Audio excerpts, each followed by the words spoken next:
everyone. Welcome back to the CCO Follow podcast. Over the past 6 months, Travis and I have put together this podcast. I don't know exactly what week this is, but it's roughly about 6 months of doing these podcasts. And one of our goals going into it really was to provide information, discussion, and just maybe taking a deeper look at certain topics. And we've built up a great library so far, and we're excited to keep building it as we go forward. But this month in particular, we're covering the topic of prayer and fasting. And at the very beginning of when Travis and I decided, hey, let's push this podcast out, let's try to do it weekly.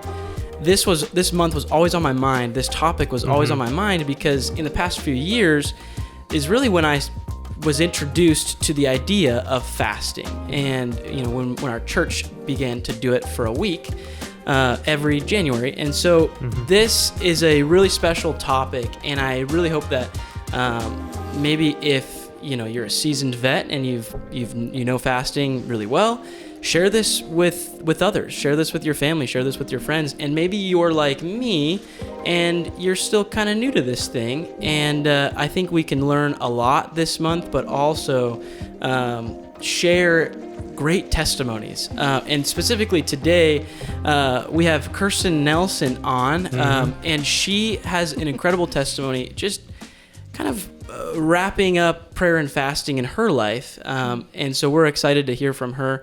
I guess just to start out, Kirsten, why don't you just give us that testimony? Yeah, sure. So I've been a Christian now for about 15 years. And as with any believer, there are ups and downs in your story. Seasons where the sanctification is more stalled due to disobedience or suffering or just confusion or questions. And I found myself in a season about 4 years ago of great suffering in my life. And so for about a year leading up to our very first prayer and fasting week, I was, there were just several very large series of events in my life involving my body physically, involving relationships with family and friends, involving church dysfunction and things and relationships. So I just found myself in this place where I was very hurt and very confused, and it was just like very consecutive, very difficult season. And through that year, God was, of course, calling me to him, but I was very hurt and confused. And so I just, I took a step back and I was just trying to evaluate what's going on. God, what are you doing? Crying out to him for help. And I just felt silence. Of course, God is never silent, but that was my interpretation of that season. Sure. And so, I decided that I was going to actually stop going to church. And so for about 3 months during that summer, I stopped going to church. My husband and my older son were still going. It was so painful to be able to approach God, to be able to come into the house of worship and face him and face other believers. And I just decided that that was the option for me at the time. Of course, it wasn't wise and it wasn't what God wanted for me, but I took that step back for those months, and I wasn't sure what to do, and I was very lost. And of course, my husband was very supportive and very kind, and there was no pressure or guilt on his end. But of course, I was in that world where the enemy had isolated me, and he was speaking very unkind lies to me, and I was believing those things. And of course, nobody really knew what was going on and knew what to say or how to address it. And so I was angry at God. I was angry at the church, and I didn't understand the spiritual aspect of it, that suffering happens, and this was a season where God had me. I didn't understand the personal responsibility aspect where certain sins in my life had come to a head, and I just wasn't seeing that clearly. And so through my husband just being very kind, I did start going back to church later that fall, probably for November, December. And I heard that there was going to be this prayer and fasting week in January. And I was like, well, I do spiritual things, and so maybe I'll go, maybe I won't. My husband was out of town, and so I was like, well, I'll have an excuse not to have to go. Yeah. But that whole month of January was, as I was coming out of that season of hiding from God and hiding from the church, this invitation kept coming, and John kept talking about it, and others were talking about it, and we'd never done this before in my memory. I've been here for 10 years now. Yeah, it was new. So it was brand new, and I was like, well, maybe this will just be a good time to, send the kids to grandma's house, and I can have some time alone. My husband was traveling. So I came in and that first Sunday evening service, and, John was giving the call, like, this is what prayer and fasting is. This is what it's for. And I was just like, yeah, I've heard of fasting. Obviously I've prayed before. But much of our lives with God, like, he'll say something and he means it, but we don't really believe or, or understand what he means. So I said, okay, well, I'm going to do this. And I didn't even fast from food. I was just fasting from my phone and social media and books and other things. So like, those things that I would do in my free time to just be mindless, I was like, okay, fine, I'm going to be intentional. And man, I just, it was like that first night I went home, and I remember I couldn't stop crying. Wow. Because I had put up a wall between me and God. So when that comes down, obviously there's going to be some emotions, but I was expecting that God's voice to me in that season was going to be one of condemnation. And it was not that at all. I just expected him to be upset. Like, you walked away from me, you walked away from the church. Like, you were letting sin reign in your life instead of letting me reign. Like, how could you call yourself a Christian? And I had hurt people, of course, in that season. And I had also been hurt. And so there was anger and bitterness, and it wasn't a pleasant time for me. And I wasn't a pleasant person to be around. So I just assumed that God's response would be to me what my response would be to me if I were in that situation, if I had a friend who was doing to me what I was doing. And that wasn't it at all. And it was just, for me, it was like, okay, like, I need to be there every day. So every day I made the point, I came in at 6 a.m. because I couldn't do it in the afternoon or evenings. And sometimes I came twice a day. And like, my intention was just to let God have his way finally, not that I hadn't surrendered to him. I was a believer, but I was intentional about it, because that first night, his response to me was grace. It wasn't condemnation or guilt. And so I was just like, okay, God, if you want to talk to me, I'm ready to hear. And so that week he spoke to me. He spoke a whole journal to me. I'm a prolific journaler and writer. And so everything that I was hearing from him, I was writing down and looking over at night. And it was an awakening for me. It was a different stage in my spiritual growth that I hadn't had before or hadn't had in a while. And from that week came identification of sin and idols that I needed to repent of. It came the grace to seek counseling through this church, which is the first time I'd ever received counseling in my life. And so God wasn't just like, I love you, I have grace for you. He was convicting me of sin, and he was saying, you have to deal with this. This isn't okay. And so I went through a year of counseling and came out of that free from those idols and free from those sins, and just with a new trust and a new awareness in God's love for me, and understanding that his love for me didn't just mean that he was going to say nice things that I wanted to hear, but he was going to deal with the hard places in my heart, comforting me where I had been hurt, but also helping me to take responsibility for my behavior. So that was a few years ago. And just from that, God, I've seen so much growth and so much change. And of course, nothing's perfect. Nobody is. There's different seasons, but that was definitely that was one of those instances where God says, take me at my word. I'm telling you, if you come to me in humility, I'm going to answer you. And we're resistant to that. But I was very grateful that his grace led me to humility in that week. Yeah. It really did change things. It really is. It's crazy to think just a week, it, caused so much, and you were aware of so much, it revealed so much. And I think that's one of the great things about being intentional. We always use that word on the podcast. It's like our favorite word ever. It should just be called the intentional podcast. Yeah, right. But being intentional about the promises that God has given us and his truths. And like it is mind blowing. Like it shouldn't be surprising, but it is. Being intentional is it starts in everything in us. And so thank you for sharing your testimony.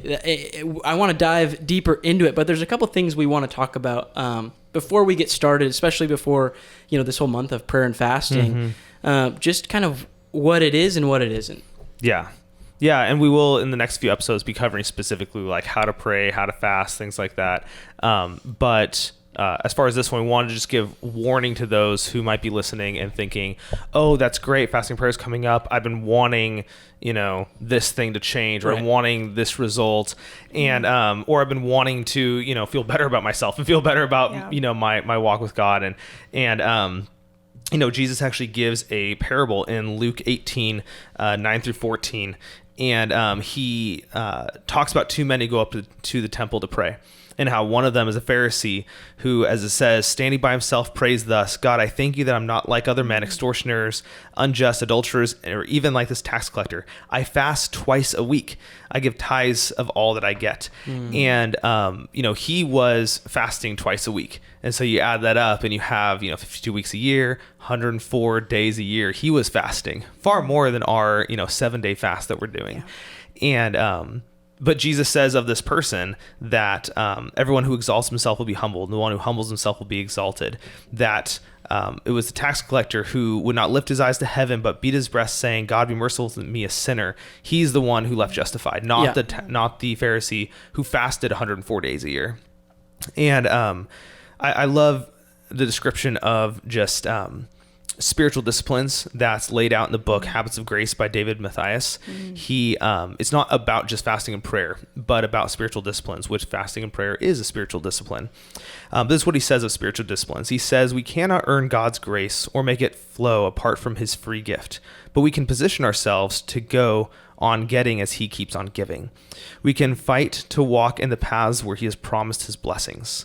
We can ready ourselves to remain receivers along his regular routes, sometimes called these spiritual disciplines, or even better, the means of grace. And it's just important to remember that to seek God through fasting and prayer is not bending God's arm. It's not putting in the numbers, the code on the vending machine. It's not giving the person at the grocery store money. It's putting yourself, as David was saying, in just essentially the path of blessing. It's much like in John 15 where Jesus says, abide in me and you will bear much fruit. Like fasting and prayer, any spiritual discipline, but including this one, is essentially abiding in Jesus. That is just going to him and remaining where he is.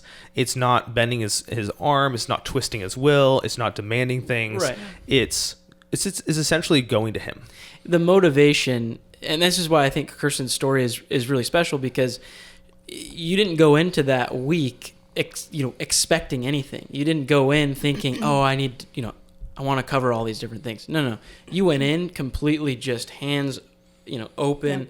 And I think that's the type of mindset that we have to have. I think even as we pray and as we do all these things, but especially with fasting, because it is kind of that something that we don't normally do all that often. It isn't I'm going to do this and this is going to make me holier. Yeah. Well, that's just not the case. And the thing about fasting is that it's literally letting go of one thing to then hold on to God. But if the whole time you're letting go of this thing to try to hold on to a different thing that's not God, it's not really fasting at that point. You're just letting go of food or what have you so that you can gain something else. And that's not the true purpose of fasting. Yeah. So now that we've kind of covered that, what, just for both of you guys, and maybe me too, what has fasting been like for you in your life? Like, have you done it before this experience, or, what about for you, Travis? When did you start fasting? When did you learn about fasting? I had never actually fasted before that week. I went to a Christian university out in Spokane, and they were very religious about that kind of thing. Their weekly chapels, they were very religious about sacraments and means of grace and spiritual disciplines and things like that. But I didn't follow any of that because I was a college student. I was like, discipline does not sound like a fun thing. So why am I going to do it?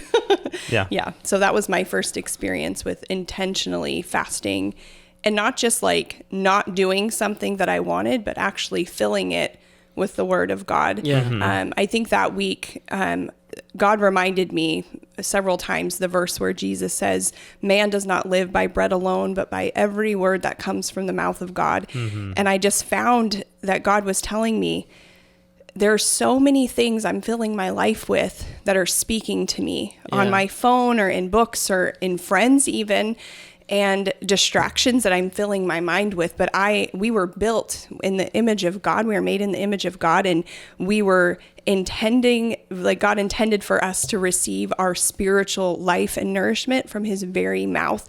And so I was neglecting the word, and I was confused. Why is my life like this? Why am I responding this way? And it was just like, why should I be like shocked that I'm neglecting the word of God as my spiritual food, and I feel spiritually dead or dry? I wasn't dead because I was in Christ. I just was in a season where I didn't understand that. But I think that's the assumption, that we can have the world speaking to us and God. And if we just get God in a verse a day, if we just get God a chapter a week, if we just get God through, a couple snippets on Instagram or Facebook, then that's gonna fill the need that we have. It's as if if I ate 2 Cheerios for breakfast, and then why am I hungry all day? But God is intending a banquet for us in his word, and neglecting that banquet, it leads to so many problems. And I was just really grateful that God showed that to me, that you want to know why you have problems, not that suffering exists or that trials exist. That's going to be for anybody. But why you can't handle it is because you aren't listening to me. You aren't hearing from me. So that his word has taken a major priority in my life now, and it's made a huge difference, which it should, because as a believer, that is our lifeblood. So. Yeah. And I don't even necessarily think, because I know someone would probably take away what you're saying and be like, oh, okay, I need to read at least a chapter for like my day to matter, so like that. But it's less about the quantity of different things, and it's more about the quantity of, okay, how much did that permeate your day? Because you're gonna be we receive advertisements and everything else throughout the day, and all these lies. And so if all you do, even if you read a chapter a day, but it's segmented to that 15 minutes in your morning, and then it does not matter the rest of your day, you don't meditate on all the rest of your day, it's not part of what you're ingesting the rest of the day. You received 5% of your day with Jesus, and 95% of your day with the world, and with your own thoughts, and with Satan, and with your flesh. And so that's what happens when you check it off.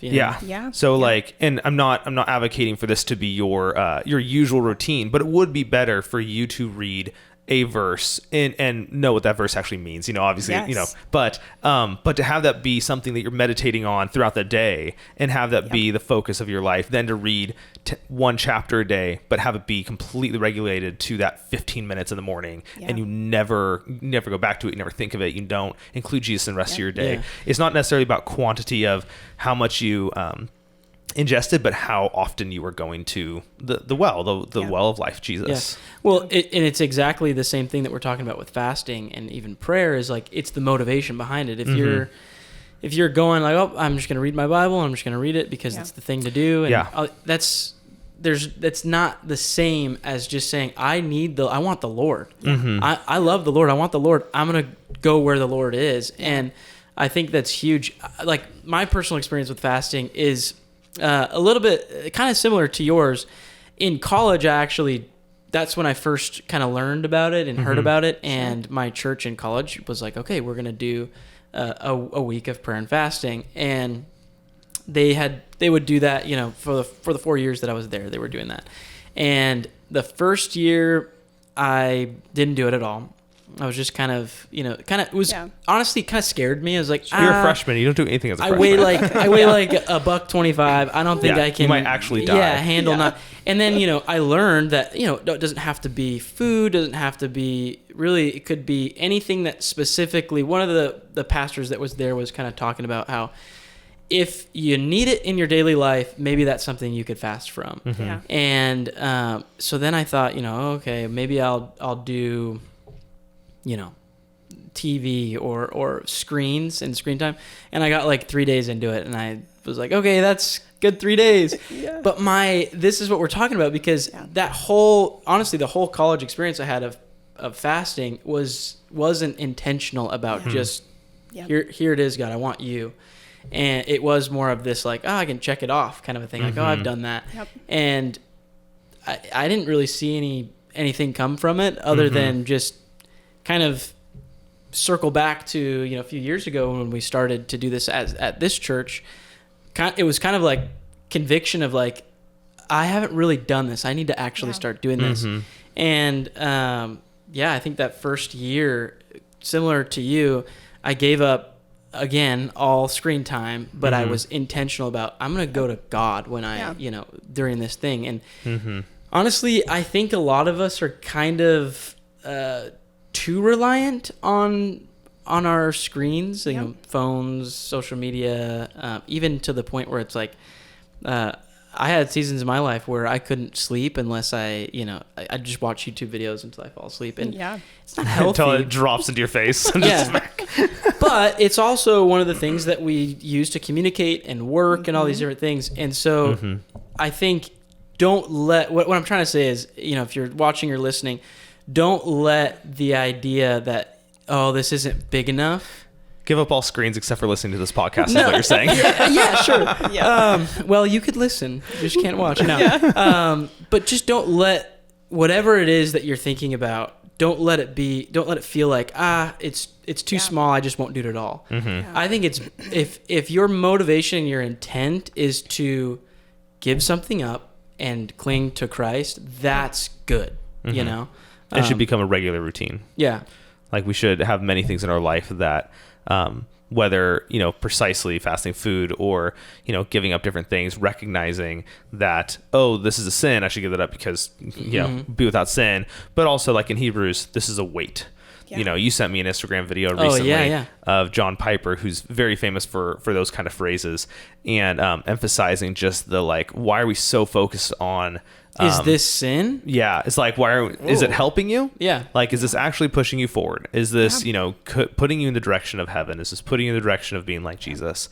And just asking the right question throughout your entire life. Yeah. And just having to be a regular. Don't wait till January. Yeah. Kind of like, the people who do New Year's resolutions and stuff like that. It is kind of silly to a certain extent when it's like, come August, September, they're like, I really should change that.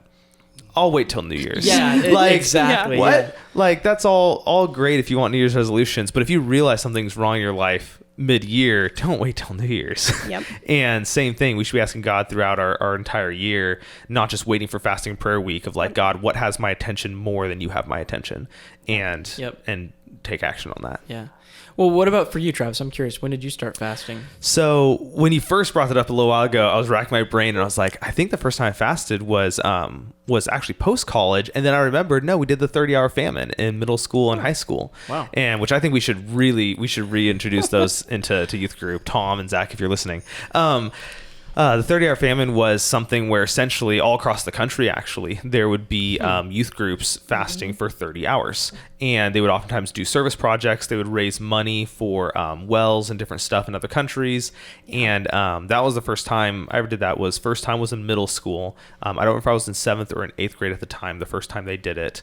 But then we did it a couple more times when I was in high school. And it was always some kind of service project. We'd always, we would spend the night sometimes we spent the night at the church, but usually we still went home, and we'd all break the fast usually with a barbecue at the end and stuff like that. Yeah. But so it's a fun way for youth to experience a healthy time fast, 30 hours. And obviously there was and it was all food. There were some help, like they had a couple snacks, stuff like that on hand for people who diabetic or low blood sugar issues, stuff like that. Sure. But in general, everyone just fasted the whole time.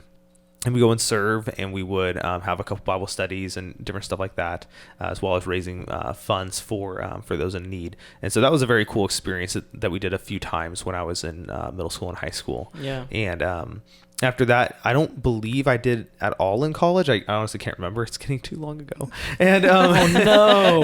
and You're old. yeah, and but then in my 20s, it was a pretty regular part of my life for the from about 20 to 27, 28 was very regular, and then stopped for a little while, and has been occasional, but not near as frequent as it was then. And honestly, like every single time January comes around for these last 3 years now, or including this upcoming one, the third one, it's like, wow, this really should be a regular thing.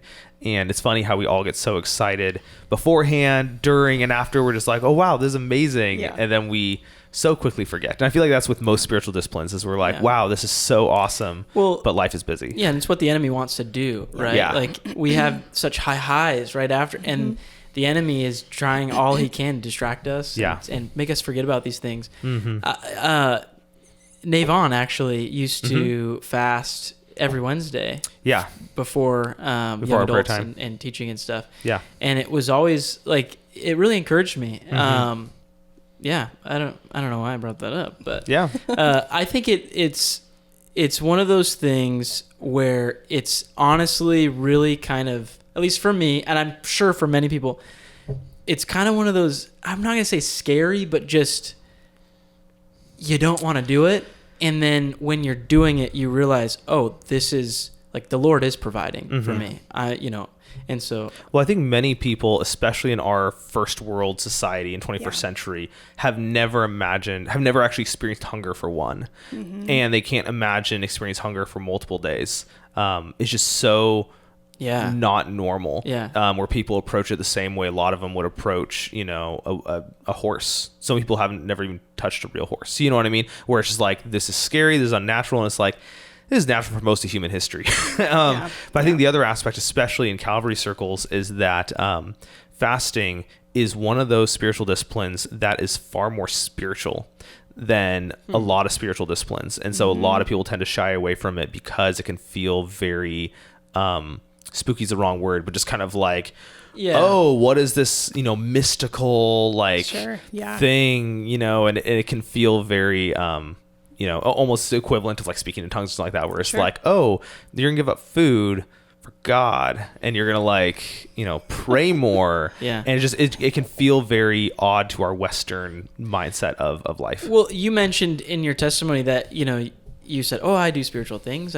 What was it like for you during that week? Or maybe it was, last year's week, but what is it like for you? How is that spiritual aspect that Travis is talking about like tangible? Like what was it like? Yeah, so God works in ways that we often don't want. And one of the ways that he has worked through Israel and through Christian history is through trial and suffering. So I think one of the reasons why he commands fasting in conjunction with prayer, he doesn't just say, make yourself hungry, right? You are filling that void with him because he needs to be there. But we often don't listen if things aren't hard. So I actually was reminded of this verse because when we hear the prayer and fasting famous verse, right? 2 Chronicles, the chapter 7, verse 14, if my people who are called by my name humble themselves and pray and seek my face and turn from their wicked ways, then I will hear from heaven and will forgive their sin and heal their land. But that's a half thought of God. The verse preceding that says, when I shut up the heavens so that there is no rain, or command the locusts to go devour the land, or send pestilence among my people, if my people who are called by my name humble themselves and pray. That's the first thought. So God knows us, right? And this is in the context of the temple that Solomon built was just consecrated by God's holy nature and his glory. And so he just set that temple apart and said, this is where I'm going to dwell. He literally says, my heart is going to dwell here forever. And so Solomon is at his house afterwards, and God speaks to him and says this. So God is anticipating that the people of God are going to wander away from him. He's not naive to that, right? And the way that he brings us back, oftentimes because we are like sheep that go astray so easily. Bind my wandering heart to thee, God. How does he do that? He does it through physical pain, emotional pain, spiritual pain. He does it through trials and suffering in our life. So fasting is a small scale trial that we get to purposely endure with God in order for him to do the work that he would otherwise do through discipline or correction, or trials and suffering. So I found that for me, that year leading up to it, though it felt like hell, it was actually preparing me to hear God. To listen. And so I don't look at that. And I mean, I'm embarrassed about certain things I did, things I thought about God, the way I responded, but I see it as God. Like, he takes sin seriously in our lives. He takes us wandering away from him seriously. Imagine you have a child who is becoming addicted to drugs. You don't just step back and be like, good luck, I love you, I'm praying for you. Or the father, when the son, the prodigal son, he goes away. The father wasn't inside looking at a magazine when his son came back, right? He was standing on the porch looking for him on the horizon so he could run back and embrace him. The son came back for, I want a place to sleep and food to eat, right? So selfish reasons. But Jesus says it's a mustard seed of faith on purpose because, of course, his work is greater, but we still need to respond. And oftentimes we just don't. We're stubborn. We're rebellious. He knows our hearts. Before they had even gone into the temple to actually begin offering sacrifices and worshiping, God is saying, I'm going to discipline y'all because I know you're going to wander, but if you humble yourself and come to me, I'm going to forgive your sin. I'm going to heal your land. It's going to be good. I'm going to be with you. We don't want God on our own. God has to help us want him. So he has to take things away that we want on purpose. And this is a way that we just got to do it with him. That's so cool. It's been said that God speaks to us in his blessings and he shouts to us in trials. And it's just, all throughout scripture, we see how God says, beware when you're full and plenty, beware when things are good, because you will be tempted to wander from me. And I've never thought about it before, but fasting really is just a created trial for yourself. Like it's there's parameters on it. There's technically the ability to get out whenever you want, but it's a disciplined trial. Like it's a chosen trial. And it's a blessed trial because God promises, I'm going to meet you in that. And which one of us who are believers doesn't want to meet God? And if we admit that we don't, then we know that there are idols that we love more than him. And then he has to deal with that. So it's so bad. I'm sitting here and I just want to laugh because I'm just like hearing the world like look at this and be like, purposely suffering. That's crazy. That's so absurd. It is like we talk about it, upside down kingdom. We're literally it's the way that God has designed this is not the way that we're born into this world. It's so different. Well, and I think the world would look and say, oh yeah, purposely suffering so that you can better yourself, purposely suffering, because the world does encourage purposely suffering, but so that you can essentially almost like playing guitar and you get calluses. It's like so you can get better, so that you can be stronger, so that you can and we're saying no, purposely suffering so I can meet with God because he is stronger and he is better and he is able and he can speak, which again, it's still like, yes, there may be some who'd be like purposely suffering, that's stupid. But even those who latch on to purposely suffering, it's a me-centered, like this is my way of improving myself, no different than purposely, quote unquote, suffering by going to the gym. Right. Exactly. And that's like a perfect example is, and it goes back to what we've been talking about is like the motivation behind it. It's not like fasting is purposeful suffering, not because, it's not like fasting, because it's actually kind of popular now. It's coming into popularity in the world. Like, fast because get skinny and you'll be fit and it's actually really healthy for your brain. All these things. That all might be true. I haven't really looked into it all that much. And God is good. He usually tells us to do things that are also naturally good for us. Exactly. But it's different. You're right. It's like going to the gym. It's like you are suffering, going to the gym, but it's to bolster you up. But for us, it's like, no, our motivation isn't like, I'm not going to go to prayer and fasting and do this because I want to be better. My motivation is I want to give up. I want to give up and give and get God. Yeah. Well, the truth is agreeing with reality, right? And so the reality is we are so dependent on God, and our pride and our arrogance says, we made this. We have this world. We can manipulate it and make cool things with it. Like, my job is mine. My money's mine. My energy's mine. And it doesn't take much of like pressure from God for him to remind us, you are nothing. You are a speck of a speck of a speck in the grand scheme of the universe, but I love you. And so he knows it's best for us to be completely dependent on him. It wouldn't be good for my toddler to not come to me when I have food for him. He would starve and he would die. And God knows that about us. And so in our arrogance and pride, we're like, yeah, I can do this. I'm strong. Well, ask anybody who's had to suffer physically or relationally or have their kid reject them or any of that for them to realize how helpless and needy we are. And our pride rejects that. The world rejects that. That's why we love the gym thing, right? Is because short-term suffering for long-term self-glorification and feeling powerful. But in fasting, you're recognizing a truth that we just don't want to admit to ourselves. We are absolutely helpless and unable to take a single breath without God, to have relational function, to have holiness and salvation, any of that. We are dependent on God for literally everything. And everything is a means of his grace if we're still alive here today. So, do we believe that? If we really believe that, this is just a part of that, you know? Yeah, it's a natural extension of the Christian life, which is like you talked about means of grace. Spiritual disciplines are means of grace. Yeah. And these means of grace are just avenues through which God is getting our attention. So fellowship, prayer, Bible reading, prayer and fasting, worship, all of those things are ways we speak to God and have him speak to us so we can stay spiritually vital. Yeah, if God didn't exist, prayer and fasting would still do you good. It would still, like you said, it would still be good for your blood sugar levels. It would still be good for your, mental health.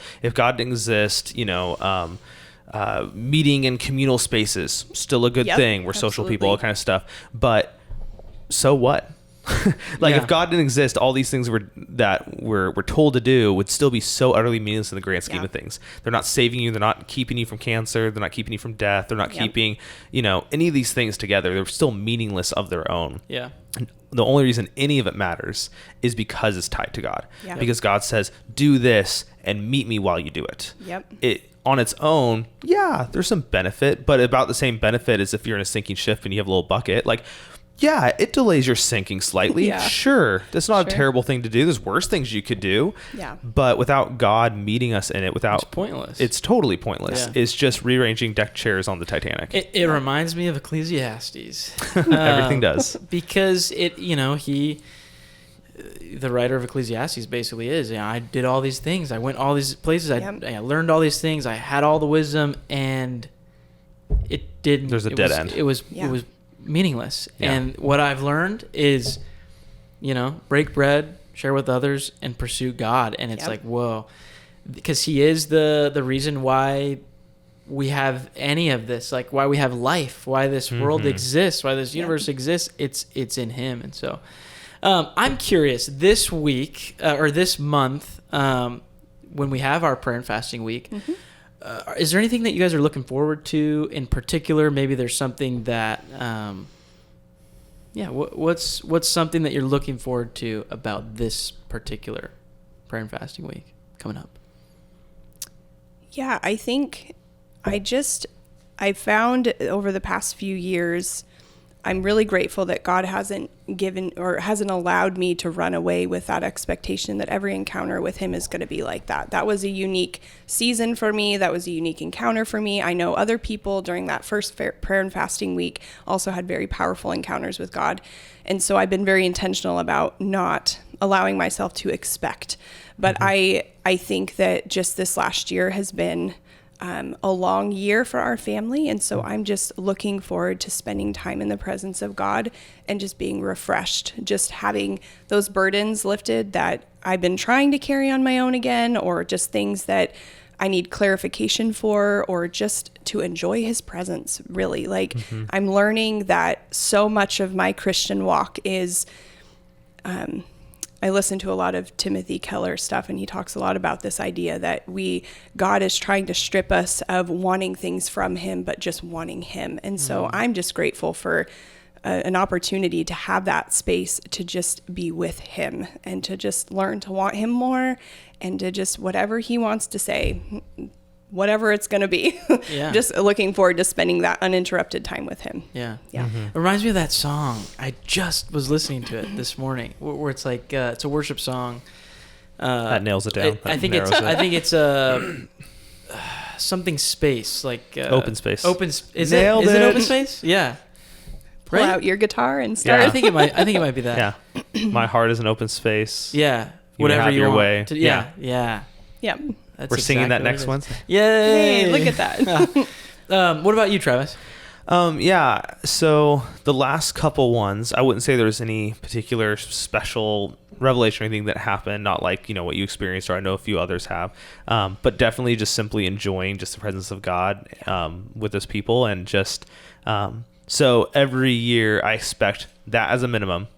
And I expect also as a minimum to enjoy watching others have like a really, really, really special moment. Yeah. And so, like you were saying, it's not like, you shouldn't expect some life transformation thing every single time you do. Because even if you did, then you'd start doing it for that reason, not even for God. Sure. But I do expect that any given year, there will be at least a few people that I get to hear about a story that it was like, it was very transformational for. Yeah. And so I'm excited for just simply the time before God with his people. And I'm excited to hear the stories of who gets to be transformed this year, who gets just extra special, just like this puts me on a totally different trajectory. This saves my marriage. This saves the direction I was going, what have you. I think that's always a guarantee. That I don't think our entire church could do that every single year and not have at least every single year one or two people that experience that. And so I always enjoy hearing those stories and being like, okay, that was a blessing. And even just during the week praying like, God, to asking for that for people and then getting to see people experience that is always just really cool. I'm in a very similar boat to you. I'm just excited this week or this upcoming prayer and fasting week for.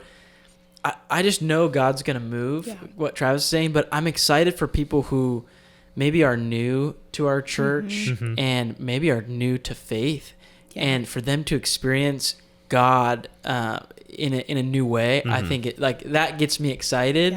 And that's kind of pulling back to what I was like introing with this podcast is I hope that this podcast can, the motivation behind it isn't let's get as many people to love this podcast as possible. No, it's like my hope is that maybe just one person who hears something from someone that we have on is like, whoa, I've heard that in a new way, and they can experience God and his glory in a new way.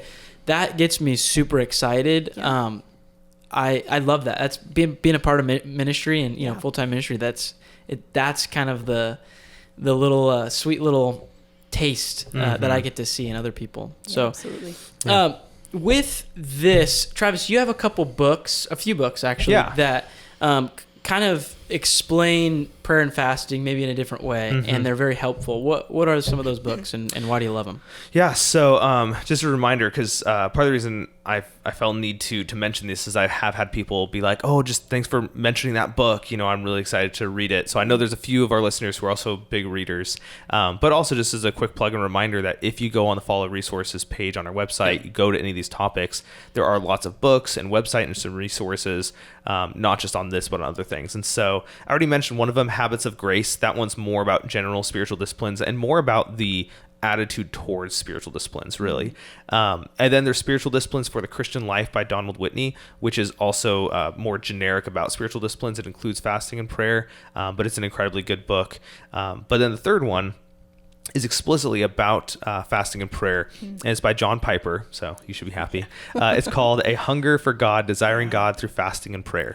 And that one's a decently large one. The other two are shorter, but of course it is. One, but that book was extremely good. I read that one years ago, and it was very well written, very in depth, opened my eyes to a lot of different things about fasting and prayer. Just an incredibly good book. So if you only want to read one, I mean, that is the biggest one. But all three of those are really good, really great books, and just really just walk through spiritual disciplines as a whole, as well as just fasting and prayer. Yeah. So next week, we're going to be talking a little bit more about prayer, how we pray specifically when we fast and what that looks like. But thank you so much for watching. Kirsten, thank you so much for coming on and sharing your story. we look forward to coming back, and please join with us as we go through these topics each month, specifically this month, prayer and fasting. And if you are around, if you go to the church or you're around Olympia, do we have a specific week, like date that we're doing it? I forget the exact date that we're starting our week of prayer and fasting as a church. Yeah, we're starting January 23rd. I was going to say 21st. Is it the 23rd? 21st to the That 27th? Sunday. Well, scared. maybe that 23rd is that Monday. Or Drum roll. Yeah, right.